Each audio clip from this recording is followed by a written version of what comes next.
And a lot of the ancestors of people that moved to West Virginia were from Scotland and Ireland. So maybe this little tune has a little remnant of that in the sound of it. But it's called Washington's March.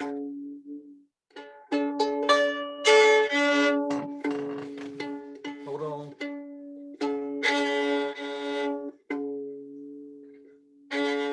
All right, now I'm in a kind of a deep tune in here.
Just what Mac had asked me to do tonight was to tell, which I'm not going to do quite yet. This will be after the music and the prayer, but to tell a little bit briefly about how Wild Goose came to be there in Floyd, and why Celtic Christianity had an influence on shaping the Wild Goose community, and Iona in particular, why that community in Scotland had an especially profound effect on the formation of Wild Goose.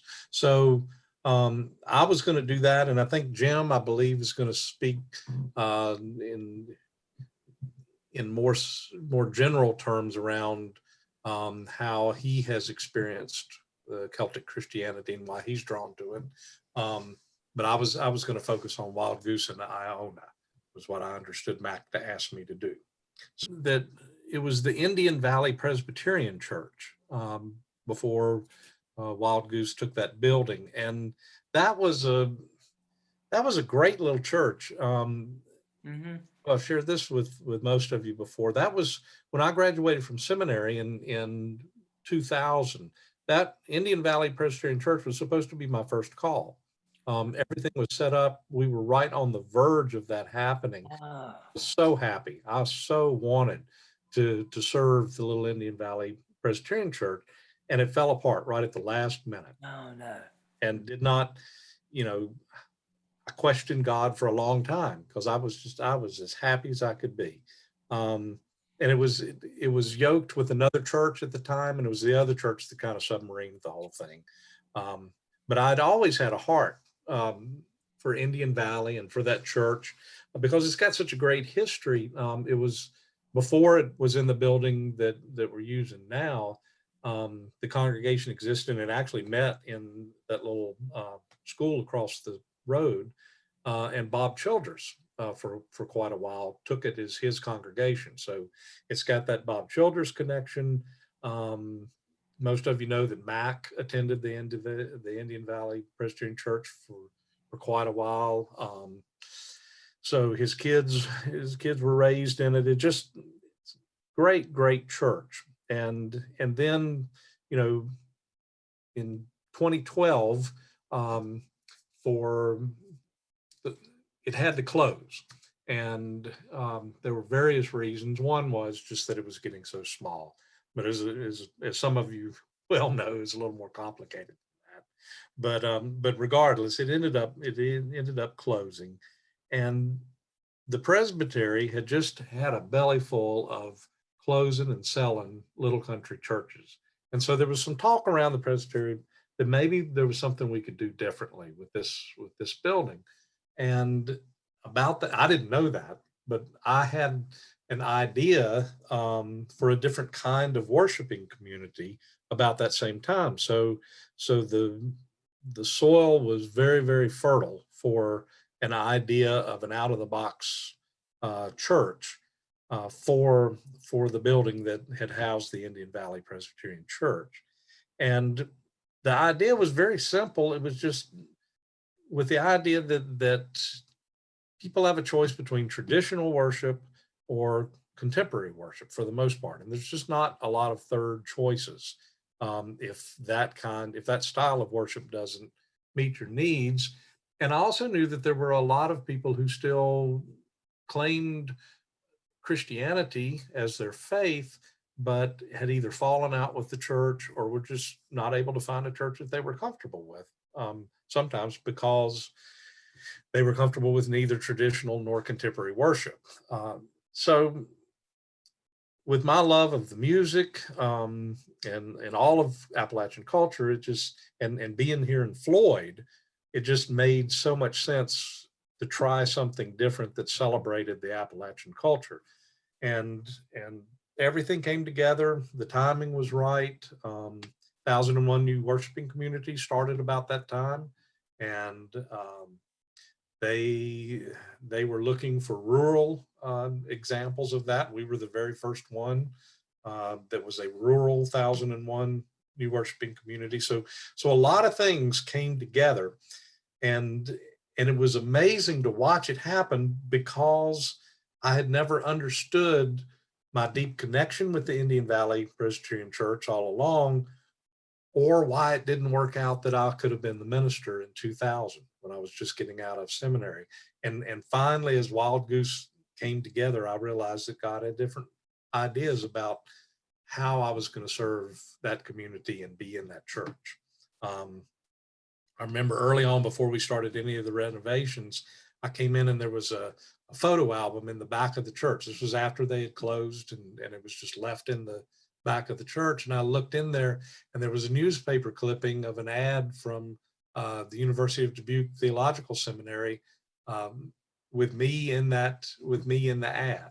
And it was just confirmation that I had this deep God connection to this church. So it was wonderful. It was wonderful. And Wild Goose has been one of the most joyful and deeply meaningful experiences of my life and my ministry. But obviously, if you're gonna focus on Appalachia and Appalachian culture, then a piece of that is going to have to go back into the Celtic tradition, because so much of Appalachia was settled by people from Scotland and Ireland and Ulster with the combination. And I had visited Scotland and had visited Iona and had fallen in love with their expression of worship, their ideas about Christianity, and it was just a perfect fit, just dovetailed perfectly with the ideas that I had about Wild Goose as an Appalachian expression of worship. And so there was the heritage, like Grace was talking about, this history that goes back. There was that heritage in our DNA from Scotland and Ireland, but there was also some aspects of Celtic Christianity that fit in and were part of Appalachian culture as well. Primarily, again, this love of nature and appreciation for the goodness in creation that had gotten the early Celtic Christians in trouble and kind of marginalized by the mainline church. That seemed to fit so wonderfully in Floyd, especially. And while the music certainly provided a bridge from the Appalachian culture as it was expressed in Floyd, the love of nature, that connection with Celtic Christianity and the way Floyd County looks at the natural beauty of the area was also just a perfect fit. So Wild Goose, as all of you know, the Wild Goose is the Celtic version of the dove for the Holy Spirit. Um, and that was something I had learned again at Iona, and thought that it represented a perfect blend of this idea of Celtic Christianity, the Celtic symbol for the Holy Spirit, but at the same time celebrated the natural beauty of Floyd. And so all of that came together, and all of my information really came out of Iona to a large degree. But before I move on to Iona, Grace really hit the nail on the head, because I realized early on, because I had such a deep love for the Indian Valley Presbyterian Church and its history, I realized we weren't really starting something new with Wild Goose. There was a few months break. There was less than a year break between Indian Valley closing and Wild Goose opening, but it was a continuation in a lot of ways. And granted, you walked in the building and it looked very different, but that spirit of worship and the history was still in that building, and it was still in the walls and in the floors of that building, and all the love and the respectful worship and the music that had been sung, and all the things, the food that had been eaten were spiritually still in that building. And one of my favorite things was to sit in the circle and look out across the floor. And I know you all have seen this, but you can see where the pews were. You can see the light and dark across the floor. And it's like the ghost of the old church is still there and still present. Edwin, do yes. you want to share the picture of the photo you sent? Sure. Yes. You show the before, so everybody can see what it looked like before we started. I know most of you have seen this. And then we'll look at the after, and you can see the ghost of the pews.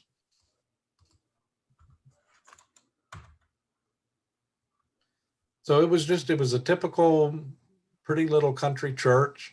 And you can see, it was a drastic change, but it's very easy to see where those pews were and where the aisle was, and kind of that footprint, that foundation on which we built. And Mac's deep into this too, because Mac refinished all those pews, and refurbished them. So there was a real sense of history, but a sense of continuation as well. So thank you, Grace. So we can move to Iona. Let me give you a real brief history of Iona and why it was significant, and then I'll talk a little bit about how Iona and Wild Goose intersect. Iona was established as a mission actually in the 6th century by Saint Columba, and it became the little island of Iona off the west coast of Scotland, became kind of the cradle of Christianity for all of Scotland and a lot of northern England. So it was very, very significant. Then in the 13th century, the Benedictines built an abbey on it. Excuse me. And it was active for many, many, many years. And then, there it is. That's the abbey. But especially after the Reformation and the problems with Catholicism in the British Isles, it fell into great disrepair.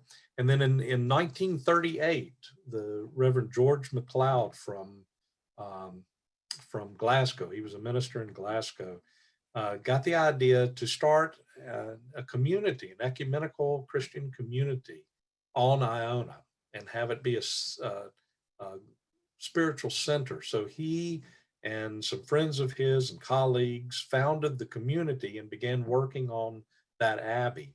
And they worked on it and finally completed the rebuilding of that abbey, which was a huge project.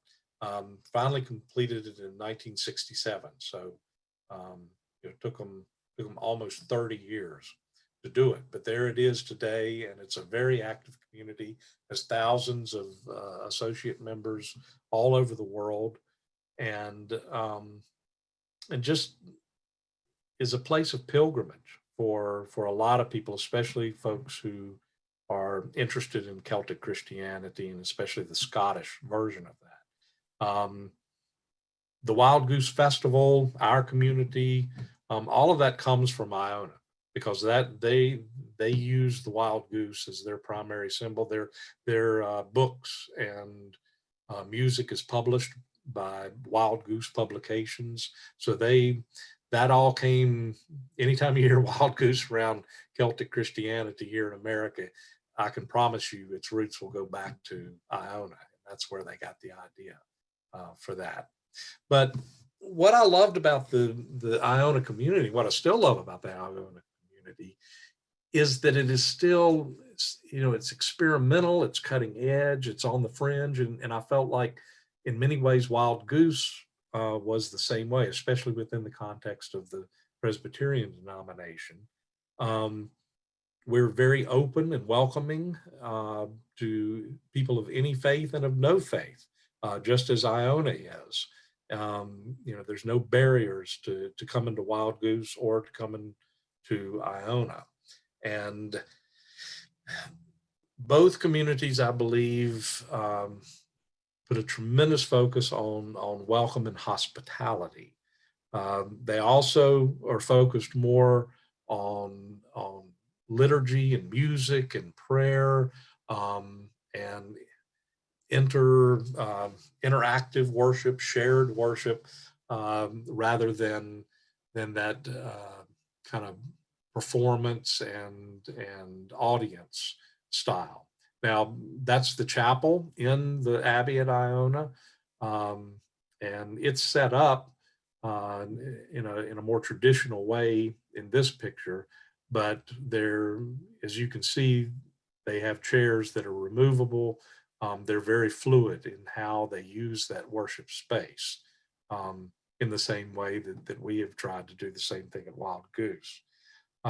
They emphasize the goodness of creation, just as Wild Goose tries to celebrate all the beauty of all of God's beauty in nature in Floyd County. And both have been spoken of as thin places. That's a particular Celtic concept that most of you know. A thin place is where that veil between heaven and earth becomes very permeable, very thin. And you know that the physical space itself is very, very special, very holy. And if you walk in that chapel at the Iona Abbey, you will feel that just the same way that you do in Wild Goose. In fact, I'll be honest, I can think of maybe one other place that I would even compare to how much Wild Goose and the chapel at Iona feel like a thin place. They're just very, very special spaces. So all of that is shared between the two communities and make them alike. And the fundamental purpose is to seek new ways to live the gospel in today's world. And I think that's what both communities are trying so much to do. And of course, all of that is incorporated into the Wild Goose that represents freedom, represents power, represents humor. Iona, they take themselves very lightly, just like Wild Goose does, and respects that mystery and unpredictability that a Wild Goose will bring into the mix. So hopefully you can see that Iona in particular and Celtic Christianity really did have a large role in shaping the Wild Goose community and inspiring the Wild Goose community. And that's about it. I think Jim, you were going to talk and we were going to take questions at the end. So if you have some questions about any of that, we will entertain them at the end. But I appreciate you letting me share a little bit about the background. No, almost all. Here's how it goes. The peace of the earth be with you, the peace of the heavens too. The peace of the rivers be with you, the peace of the oceans too. Deep peace flowing in you, God's peace growing in you. Sing it with me. The peace of the earth be with you, the peace of the heavens too. The peace of the rivers be with you, the peace of the oceans too. Deep peace flowing in you, God's peace growing in you. The peace of the earth be with you, the peace of the heavens too. The peace of the rivers be with you, the peace of the oceans too. Deep peace flowing in you, God's peace growing in you. Deep peace flowing in you, God's peace growing in you.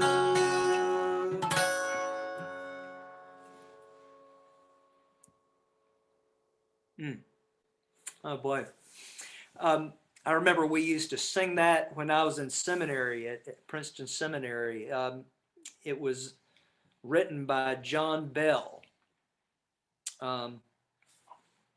who kind of was the music leader at Iona for many years. And I kind of got interested in Celtic Christianity in a course that I had in seminary on missions, and we studied the Celtic mission back in the 5th century, and about Saint Columba, who came from Ireland and floated across the Channel and started the Iona community on the island of Iona. And Christianity spread through what's now the British Isles, through England, Scotland, and Wales now. Back then, they weren't called that, but it all spread there through this little tiny island of Iona. And I wrote a paper on the connection between Celtic monks and Celtic bards. The bards were the poets and the songwriters and the singers and the storytellers. And Columba, Saint Columba, was much like a bard and also much like a minister or a monk. And so the education of monks was kind of similar to the education that the bards had back then. So I was real interested in that. And so after I graduated from seminary in 1986, I took my guitar and I went to Scotland and Ireland and traveled all around on trains. And I went to Iona, and I went to Corrymeela and some other communities around in Ireland and Scotland. And it was incredible. It was an incredible experience. I came back and started serving churches here in the States in 1987 in West Virginia, North Carolina, and I kind of forgot a little bit about that Celtic spirituality that I learned about in 2005. I had a dream, a dream came to me, and I was on the island of Iona in this dream, and I was walking through a field in the dream, and out of nowhere, out of thin air, a person came into being and walked toward me. He was a minister of Scotland, and he was also a bard.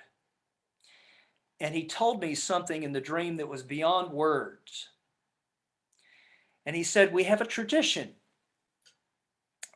on our island that when someone comes to visit, we give them a gift. And he gave me a gift, and it was beautiful. I was so amazed by it. And I wanted to give him something, and he turned around and he walked back into the field, and he vanished into thin air, the same way that he had appeared. And I woke up. I told some people about this dream, and they said, you need to go down to a field and to walk through that field. And I brought the same guitar with me to that field here in Kentucky. And I got to the middle of the field, and I saw a thistle growing with butterflies all around it. And then I remembered something that happened on this trip in Scotland as I was traveling on a train through the little town of Dumfries, which was the hometown of Robert Burns. I was talking to these people on the train, and it looked much like the Hogwarts Express, and the seats faced each other. And there was a woman there and two older men, elders, all of them elders in their town. And they asked me who I was. I had my backpack and the guitar, and this woman said, I'm going to give you something. And so she got off at the next stop. She came back. She had a little brown bag, and she gave it to me. And I opened it, and I looked at it, and it was a purple flower. It was a dried flower. And I said, this is beautiful. What is it? She says, it's a thistle. And I said, no one has given me anything like this before. And I was so deeply touched. And she says, it's the symbol of Scotland. And I said, I feel like you've just handed me a big part of myself. And I was almost in tears.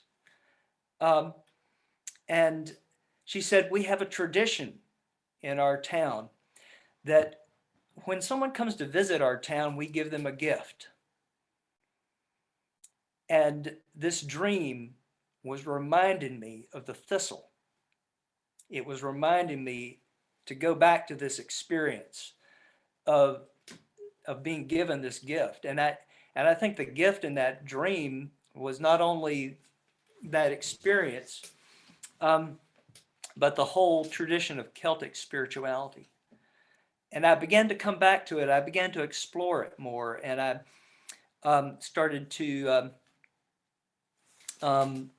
read the books of John Philip Newell, who was the warden of the Iona community years ago. And now kind of is maybe the purveyor of Celtic Christianity from Iona. And I met him out at Ghost Ranch in New Mexico, where he teaches, and I started going to his schools of Celtic consciousness. I began praying the prayer book that he wrote here, and so that I don't know. I've found something really rich in this tradition of Celtic spirituality, and I might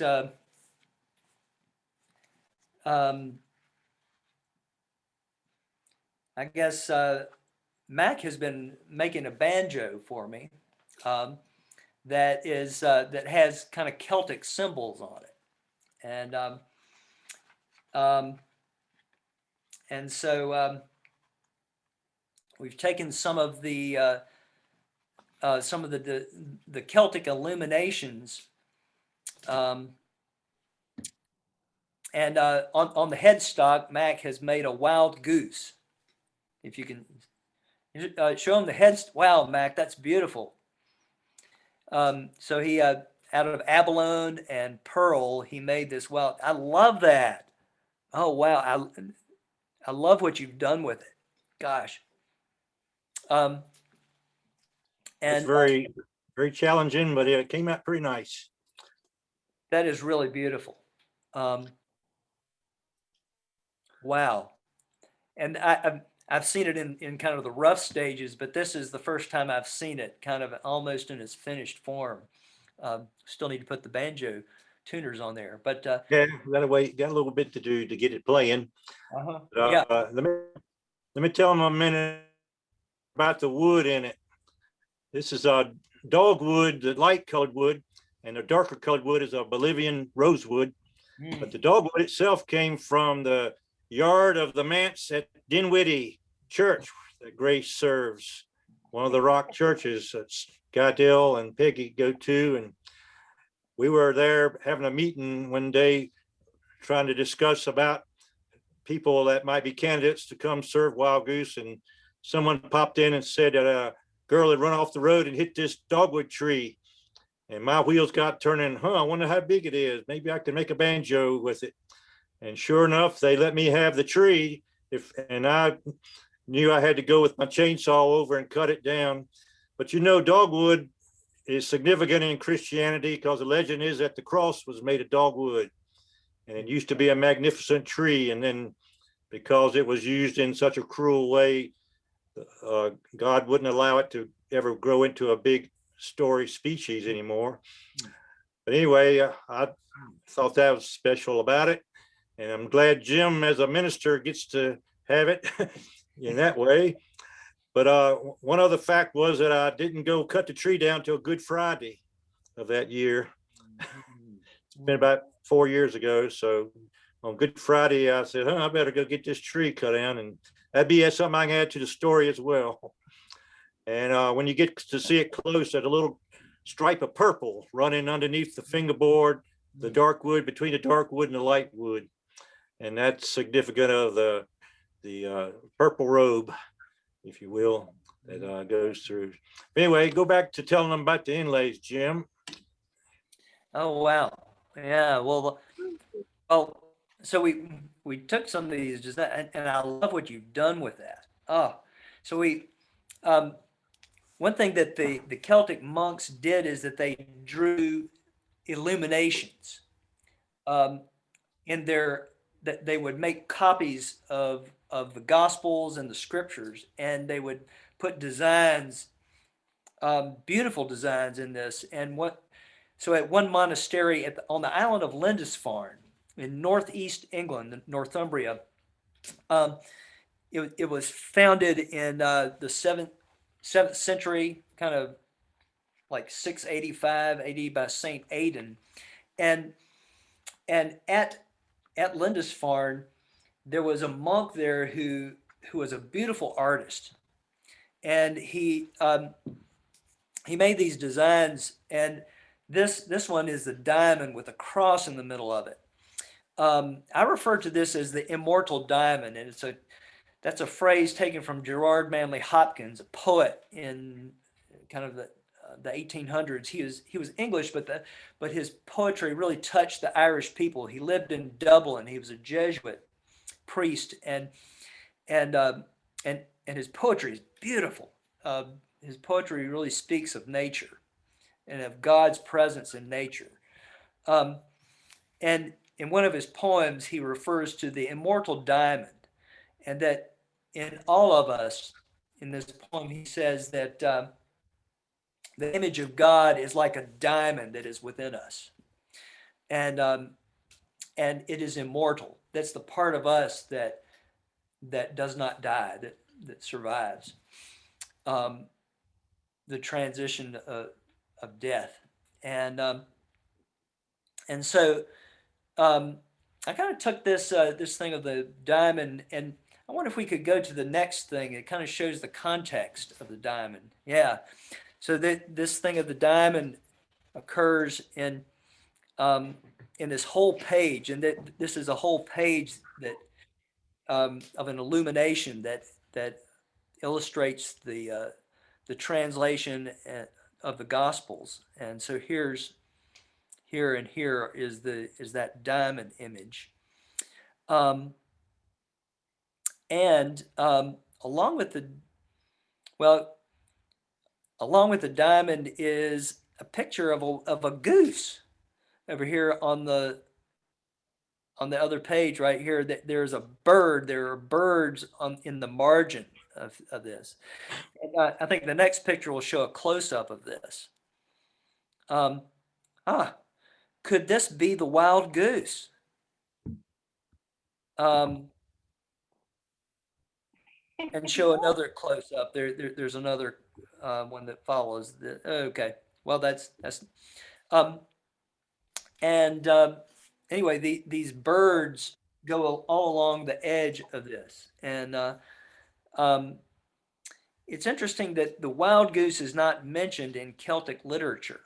It's not mentioned in the Book of Kells or in Venerable Bede's Ecclesiastical History of the British People. And it's thought that the wild goose might have just been something that was known in tradition and not written down. And George MacLeod, the founder of the Iona community, was possibly the one who began to emphasize the wild goose as a new image of the Holy Spirit. And so maybe that's a little background about where this image of the wild goose may come from.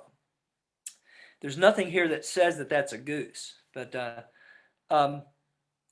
there's another image on the banjo that's kind of a flower pattern, which is right here. And this comes out of a prayer book, and it's another one of the symbols that's on the manuscript of this gospel. It's of the Gospels from Lindisfarne.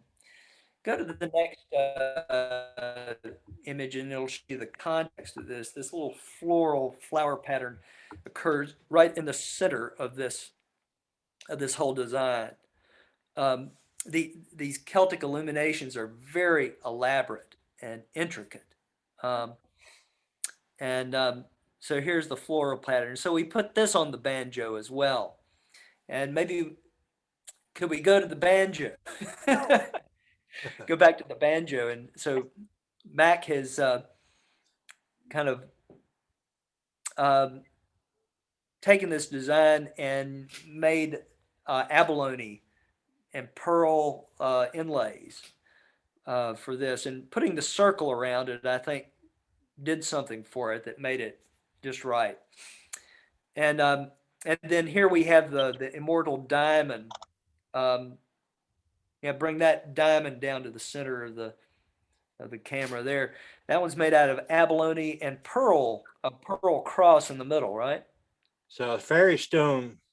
Oh, it's made of fairy stone. So this kind of brings something from the Blue Ridge Mountains of Virginia, that fairy stones are found in the mountains of Virginia. They were right near Floyd. Yeah, around Floyd and Fairy Stone State Park. They're all over the ground, and it's amazing. And so Mac has done some engraving on it to kind of give it the look and the texture of the fairy stone.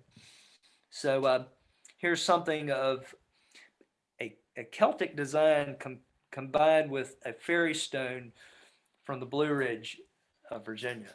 Wow.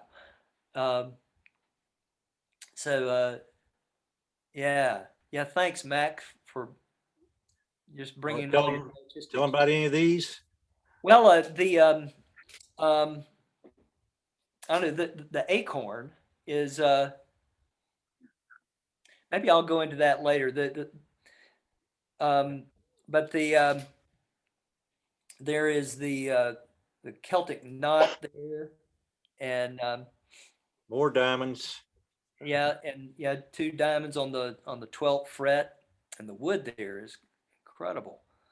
And And then there's this curly Q, there's a triple swirl there for the Trinity. And this swirl is a ancient Celtic symbol that speaks of the coming together of spirit and the earth, the material and the spiritual, heaven and earth blending together. And we have a slotted cross, and then the four-leaf clover, or two shamrocks at the very bottom that look like crosses almost. Wow. Yeah, Kyle Creed used shamrocks on his banjo. right. So we could. Well, thanks for I'll showing have her that. playing by next week. All right. All right. Well, enjoy playing it. Yeah. So Jim, since you're reawakening or your dream, are you influenced or using Celtic, some of those Celtic, influences in your delivery today? You're a preacher there now, right? In Kentucky? Yeah. Do you bring that to the table in your ministry now? I do. And, I preach occasionally and teach at the church where I go. And so I move this into, I did a 6-week Sunday school class on John Philip Newell's book, Christ of the Celts. We studied that, and then, just had a lot of discussion about the Celtic way of seeing. And in my counseling, where I'm a therapist, and that's what I really do most of the time, and that's my main work. And I've been using a lot of the Celtic poems and sayings and traditions in my counseling work. There, I don't know, just things. I refer people to books, to read, like by John O'Donohue, the book Anam Cara. It's about Anam Cara means soul friend, and I just recommended this book to someone today, and how to develop soul friends. Kind of the tradition of pilgrimage, which means wandering. That at our Wednesday night meeting at Jeff Street last week, we talked about wandering through Lent. Kind of this tradition of Jesus wandering in the wilderness, and of going through uncharted territory, which we are kind of in this pandemic and forward. So I found a lot of ways to work things in the Celtic tradition. And a lot of people who deal with depression and anxiety feel a sense that they're lost. I hear a lot of people say, I just feel lost. And this is the experience we have when we wander, when we go on pilgrimage, is that there's a time when we just feel maybe disoriented, not knowing where we are, not knowing where we're going. And this is part of this thing of wandering. And in wandering, we also find our place of resurrection. And that maybe this could be a theme maybe for a future goose a-zooming thing. But thanks for that question. Thank you. At that your presentation of the symbols, of the Celtic symbols, that even the small symbol has such a deep meaning, that my thought going back to the Edwin earlier introduced, explained the thin place, the place where heaven and earth kind of overlap and transparent. And this theme place is not only a place, but also the Celtic Christianity is very spiritual, but not spirit only, that spirituality and physicality of our body, mind, and emotion kind of thinly combined, collapse together and become a one. And the nature, otherness, and us together combining thin way as becoming one. And the time-wise, the past of the Iona tradition and the presence and the looking into future, all those three time space kind of collapse thinly overlaps each other. I think that's a kind of the space we want to create in the Wild Goose, space-wise, time-wise, as well as our spirituality-wise. And I hope we can create that unique space, continue to create that in the Wild Goose. That's my prayer and that's my hope. Let's all get together and sing our song. So here we go. We are one in the Spirit. We are one in the Lord. We are one in the Spirit. We are one in the Lord. And we pray that our unity will this day be restored. And they'll know we are Christians by our love, by our love. Yes, they'll know we are Christians by our love. Build a circle, be unbroken.